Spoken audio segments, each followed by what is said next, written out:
በመጨረሻም አንድ ማስጠንቀቂያ ለአብርሽ ማስተላለፍ እፈልጋለሁ። አብርሽ ሩታ ላይና ኤፍሬም ላይ እያደረክ ላለው ነገር ማስጠንቀቂያ ልሰጥህ እፈልጋለሁ። የመጨረሻ ማስጠንቀቂያ ነው።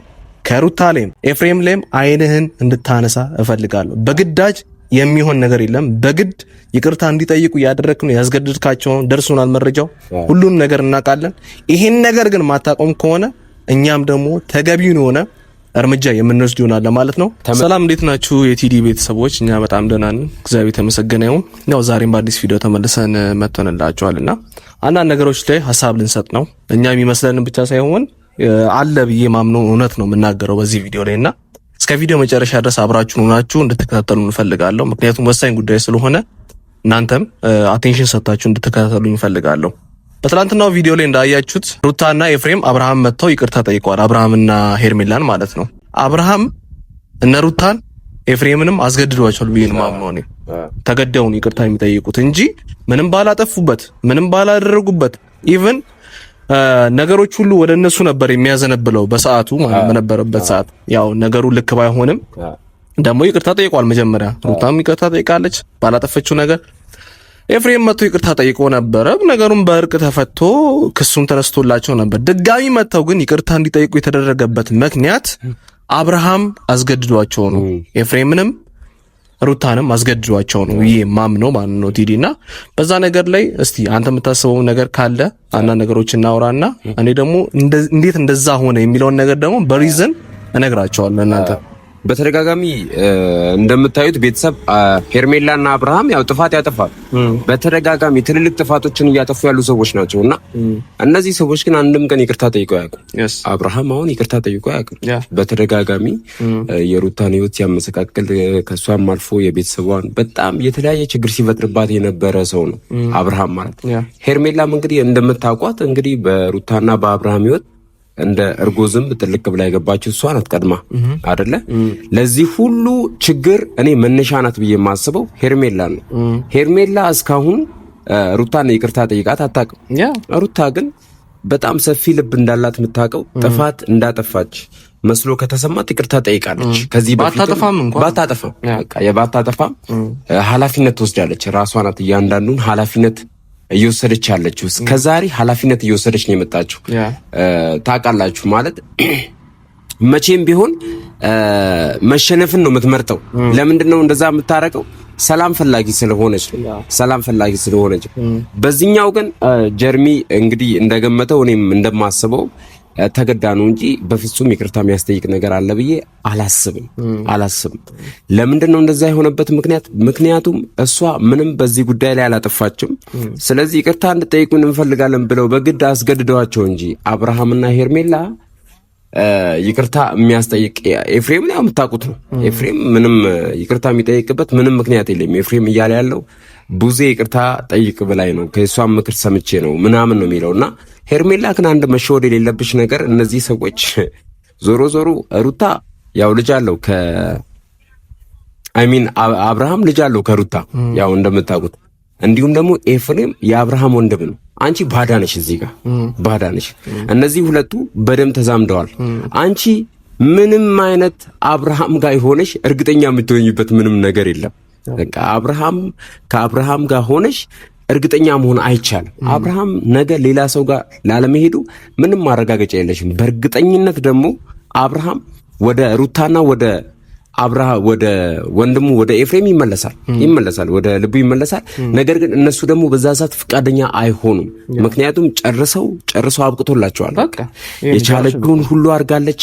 ይህን ቤተሰብ ለመመለስ ዋጋ ከፍላለች። ነገር ግን እያንዳንዱን ውሳኔዎች እንግዲህ አብርሃም ሲያበላሽ እያያችሁ ነው። ስለዚህ በመጨረሻ ማወቅ ያለብህ ያው ሩታ ወደ ውጭ ሀገር ልትሄድ እንደሆነ ያው ሰምተሃል። ያው እያንዳንዱ ነገር ታውቃለህ። ኦልሬዲ ፕሮሰሱ አልቋል። ሙሉ በሙሉ ከአብርሃም ሕይወት ለመውጣት ከዚህ በኋላ ምንም የሚያገናኛቸው ነገር እንደሌለ ቤተሰብ ላሳውቃችሁ ፈልጋለሁ። ምክንያቱም ሩታ እየጨረሰች ነው አንዳንድ ኬዞችን። አሁን እዚህም አንዳንድ ቅርጽ ማስያዝ ያለባቸውን ነገሮች ቅርጽ እያስያዘች ነው። የሉሊንም ነገር ፊክስ እያደረገች ነው እንጂ ሙሉ በሙሉ ጨርሳ ከአብርሃምና ከሄርሜላ ሕይወት ለመውጣት ወስናለች።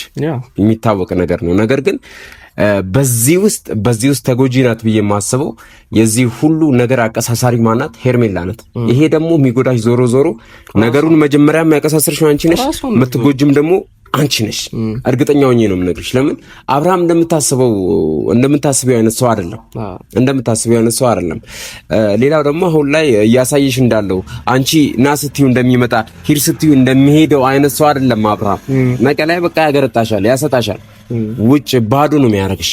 አሁን ላይ ና ይቅርታውን አንቀበልም ና ስትዩ መጥቷል። እሺ ብሎ ይቅርታውን ሳይቀበል እሱም ጥሩ መጥቷል። ነገር ግን በዚህ ጉዳይ የዚህ ነገር ተጎጂና ዋና ቪክቲም ብትሆኚ አንቺ ነሽ ብዬ አስባለሁ። ምን ታስባለህ? አንደኛ እሱ ነው። ሁለተኛ ደግሞ ቅድም ለመናገር የፈለኩት አንድ ሐሳብ ነበር። አብርሃም አስገድዷቸው ነው ያልኩበት አንድ ምክንያት አለ፣ ትልቅ ምክንያት አለ። ምክንያቱም አብርሃም ክሱን አንስቻለሁ ብሎ ነበረ በሰዓቱ አላነሳም። ግን ይሄን እኛ ከቅርብ የሆነ ሰው መረጃው ደርሶናልና ክሱን አላነሳውም። አብርሃም በመጀመሪያ ደረጃ ክሱን አላነሳውም፣ ቡዜም አላነሰችውም ክሱንና ያን ክስ አነሳ ነው የመጀመሪያ ሩታ ይቅርታ እንድትጠይቅ ተደረገው። ሩታ ይቅርታ ከጠየቀች በኋላ ክሱ እንዳላነሳ ተናገረ። አሁን ደግሞ መልሰው መጥተው ይቅርታ የጠየቁበት ምክንያት ክሱን ስላላነሳ ድጋሚ ይቅርታ ጠይቁኝ ለመኑኝ ብሎ ቪዲዮ እንዲሰሩ አደረገ። እኔ ደግሞ እምቢ እላቸዋለሁ።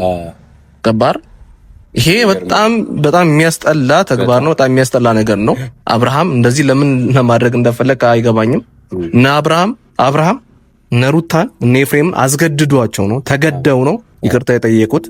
ይሄ ደግሞ በጣም የሚያስጠላ ነገር ነው። አብርሃም እያደረክ ያለው ነገር ሰው በውዴታ ነው ይቅርታ መጠየቅ ያለበት። ላጠፋው ነገር ነው ደግሞ ይቅርታ መጠየቅ ያለበት። ይቅርታ ደግሞ የሚያስጠይቅ ተግባር ምንም ነገር አላደረጉም። አብርሃም ለምን ተጋብተህ ለምን በዚህ ደረጃ ሕፃን ሆነ የረከሰ ተግባር ለምን እንደሚያደርግ አይገባኝምና አብርሃም የምታደርገውን ነገር አቁም። አንደኛ ጥፋት አላጠፉም፣ ሁለተኛ ይቅርታ የሚያስጠይቅ ነገር ምንም አላደረጉም። ደጋግመ በቪዲዮዎች ላይ 3-4 ቪዲዮዎች ላይ ይቅርታ እንዲጠይቁ እያደረክ ነው፣ ያስገድድካቸው ነው። ክሱን ሳታነስ አንስቻለሁ ብለህ ይቅርታ እንዲጠይቁ በተደጋጋሚ እያስደረክ ነው። እየፈሩ ነው ያሉት አሁን እና እያስፈራራ አይተህ እንደሆነ ኤፍሬም ብዙ አያወራም ቪዲዮዎች ላይ በጣም እንደፈራ ነው የምናውቀው። ኤፍሬም እየፈራ ነው ያለውና ያን ነገር እያደረገ ያለው አብርሃምና ሄርሜላ፣ በተለይ ሄርሜላ በደንብ በዚህ ነገር ላይ እጇ እንዳለ መረጃው ደርሶናልና ይሄን ነገር ማድረጋችሁ ልክ ነው ብዬ አላምንም። ሰው ልጅ ተገዶ ሁሉን ነገር ማድረግ አለበት ብዬ አላምንም። ደግሞ ሩታም ደግሞ ይሄን ያህል ምንም ጥፋት አላጠፋችም። እኔ እኮ ምን አይነት ጠላት ብትሆኑ ለሱ እንዴት አይነት ጠላት እንደሆነች ነው እያሰበ ያለው። እሱ ጠላቱ አይደለችም፣ ወዳጁ ናት፣ የልጁ እናት ናት። እያደረገ ያለው ነገር ልክ አይደለም ነው በቃ። ለምን ለማስገደድ እንደፈለገ ሩታ እሱን መጉዳት ብትፈልግ ብዙ ዘመን ከሷ ጋር ኖሯል። አረ ብዙ ነገር አለ። በጣም ቀላል ነው ለሩታ በጣም ቀላል ነው። በቃ አብርሃምን ልጉዳ፣ አብርሃምን የመጉዳት ሐሳብ ቢኖራት እቺ ልጅ ከሷ ጋር እንደ በላይ ይጠጣ የነበረው አይደለ? ክፉ ልብ ቢኖራት እዛው የሆነ ነገር ማድረግ ትችል ነበር። ነገር ግን በፍጹም እንደዛ አይነት ልብ ይላጥም። ገብቷችኋል አይደለ? አሁን ደግሞ አልፎ በቃ ልጅም ወልደዋል፣ በልጅ ታስረዋል፣ ለልጇም ታስባለች እቺ ሴት እና እነዚህ ነገሮች እያሉ ሩታ ለአብርሃም ክፉ ናት ብሎ ማሰብ በጣም ትክክል ያልሆነ ስራ ነው። ያው ሄርሜላ የሰራሽው ስራ ያኔ እንግዲህ አቀነባብረሽ በድምጽም በተለያየ ነገር አቀነባብረሽ ኤፍሬምና ሩታ ለአንተ ክፉ ናቸው ብለሽ እንግዲህ ያቀረብሽው ፋይል ያው እንግዲህ ፍሬ አፍርቷል። ለጊዜውም ቢሆን ፍሬ አፍርቷል። ውሸት ቢሆንም የሰራሽው ስራ በጣም የተቀነባበረ የዛን ጊዜ በነገራችን ላይ እኔ ፋሚሊ ለሄርሜላ ክፉ አመለካከት የጨመረው ከዛ ጊዜ ጀምሮ ነው። በጣም እንደዚህ አይነት የሐሰት መረጃዎችን አቀነባብረሽ ለአብርሃም ማቅረብሽ፣ ከዛ ደግሞ የአብርሃም ማመን እኔ አብርሃም የከተማ ልጅ ነው ብዬ ነበር ማስበው። አብርሃም እንደዚህ አይነት ነገሮችን ኤአይ ይረዳል ምናምን ብዬ ነበር ማስበው። ነገር ግን እሱ አንደርስታንድ ማድረግ ከብዶታል። ከዛ ከነማጋ መሆን ጀመረ፣ ከሄርሜላ ጋር ማበር ጀምሯል። አንድ ላይ ሆነው ይመቻቹ። እኛ ከዚህ በኋላ ምንም ኢንተራፕት የምናደርግበት ምንም ምክንያት የለም። እኛ የምንፈልገው ሩታ እንዳትነካ። ከዚህ በኋላ የሩታ መስመር አለ። ሩታ ለራሷ ያሰመረችው መስመር አለ። ይቅርታም የጠየቀችው ሰፊ ልብ ጠንካራ ሴት ስለሆነች ነው። ስለዚህ ምንም አይነት ነገር ከናንተ አትፈልግም። እናንተም ከህይወቷ እንድትወጡ እንፈልጋለን። ከዚህ በኋላ እንድትረብሿት፣ ኢንተራክት ከሷ ጋር የተለያየ ነገር እንድታደርግ አንፈልግም። በቃ ሩታን ተዋት፣ በቃ ለራሷ ተዋት፣ የራሷን ህይወት ትኑር፣ ቺል ታርግ፣ እንደፈለገች መሆን ትችላለች። ጀርሚን ብዙ የሚያውቃቸው ዲቴይሎች አሉ፣ አዳዲስ ነገሮች እየመጡ ነው። ስለዚህ ምንም እንትን የሚል ነገር የለም፣ የሚረብሽ ነገር የለም። የሩታ ፋኖች ልባችሁ እንዳይረበሽ፣ በቃ ያን ነው ምን ማለት የምፈልገው። ምን ማለት የምፈልገው ነገር አለ። በመጨረሻም አንድ ማስጠንቀቂያ ለአብርሽ ማስተላለፍ እፈልጋለሁ። አብርሽ ሩታ ላይና ኤፍሬም ላይ እያደረክ ላለው ነገር ማስጠንቀቂያ ልሰጥህ እፈልጋለሁ። የመጨረሻ ማስጠንቀቂያ ነው። ከሩታ ላይም ኤፍሬም ላይም አይንህን እንድታነሳ እፈልጋለሁ። በግዳጅ የሚሆን ነገር የለም። በግድ ይቅርታ እንዲጠይቁ ያደረክ ነው፣ ያስገድድካቸው ደርሶናል፣ መረጃው ሁሉም ነገር እናውቃለን። ይሄን ነገር ግን ማታቆም ከሆነ እኛም ደግሞ ተገቢውን የሆነ እርምጃ የምንወስድ ይሆናል ማለት ነው። ተመጣጣኝ እርምጃ እንወስዳለን። ቤተሰብ ያው ለዛሬ ያዝናቸው ቪዲዮዎች ይሄን ይመስላሉ። አብርሃም የሚያደርገው ነገር ማይቆጠብ ከሆነ ግን እኛ ወደ እርምጃ የምንገባበት ጊዜ በጣም ቅርብ እንደሆነ ለእናንተ ማሳወቅ እፈልጋለሁ። እስከ ቪዲዮ መጨረሻ ድረስ አብራችሁን ስለሆናችሁ ከልብ እናመሰግናለን። ይህን ቻናል ሰብስክራይብ ያላደረጋችሁ አሁኑኑ ሰብስክራይብ አድርጉ። በቀጣይ ቪዲዮ እንገናኛለን። የዛ ሰው ይበለን። ቴንክ ዩ። ይመቻችሁ።